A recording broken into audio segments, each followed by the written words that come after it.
জান্নাত ও জাহান্নাম। একদিন এই পৃথিবী ধ্বংস হয়ে যাবে, মানুষ সহ এই পৃথিবীর সকল জীবজন্তু ও দ্বৈত মানব মারা যাবে।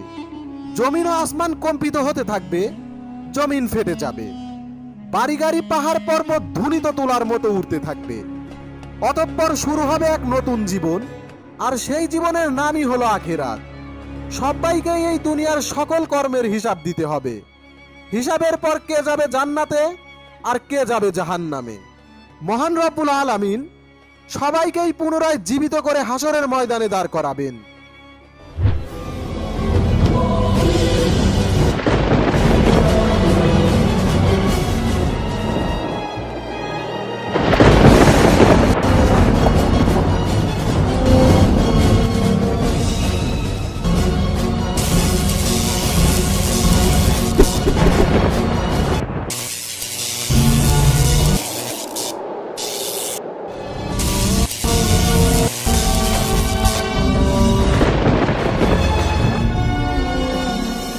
সেদিন প্রত্যেক মানুষকে 5টি প্রশ্ন করা হবে।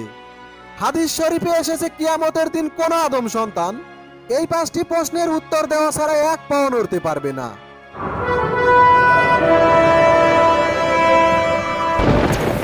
সেদিন তাকে জিজ্ঞেস করা হবে তার জীবনের লক্ষ্য ও উদ্দেশ্য কি ছিল এবং তার যৌবনকাল কিভাবে কাটিয়েছে, কিভাবে সে উপার্জন করেছে এবং কিভাবে তা ব্যয় করেছে, তার জ্ঞান ও বিবেক অনুসারে কর্ম করেছে কিনা, আর সেই সাথে মহান রবের ইবাদত করেছে কিনা। যে নিজের স্ত্রীকে আগুনে পুড়িয়ে হত্যা করেছে অতঃপর সে জাহান্নামী। অনেক টাকা পয়সা থাকা সত্ত্বেও দান খয়রাত করেনি, অথচ সেই টাকা পয়সা দিয়ে নেশা করেছে অতঃপর সেও জাহান্নামী। যারা মেয়েদের সাথে জিনা করেছে এবং সর্বদা খারাপ কাজে লিপ্ত থাকতো অতঃপর তারাও জাহান্নামী।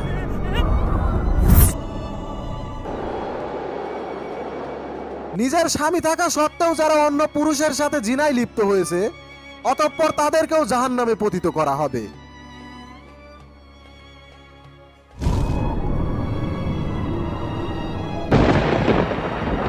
ইসলামের দৃষ্টিতে সুদ ও ঘুষ হারাম। এই হারাম কাজে লিপ্তকারীরাও জাহান্নামী হবে।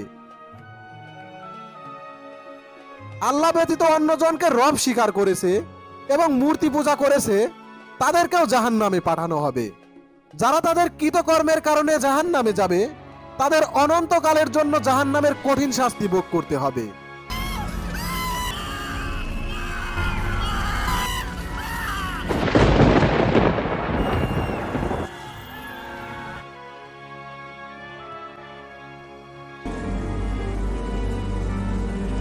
এই ব্যক্তি গরিব মানুষের পাশে দাঁড়িয়েছে এবং দান খয়রাত করেছে অতঃপর সে জান্নাতি।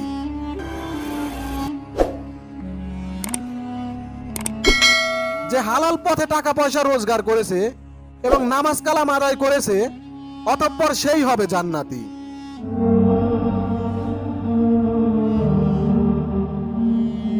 অসহায় মানুষদের সেবা করেছে এবং মানুষের উপকার করেছে অতঃপর তারাও জান্নাতি হবে।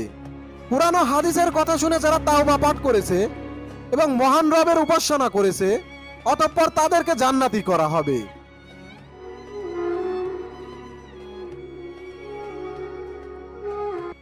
কোরআনের শিক্ষা দিতে গিয়ে কাফেরদের হাতে পাথরের আঘাতে শহীদ হয়েছে অতঃপর সেও জান্নাতি।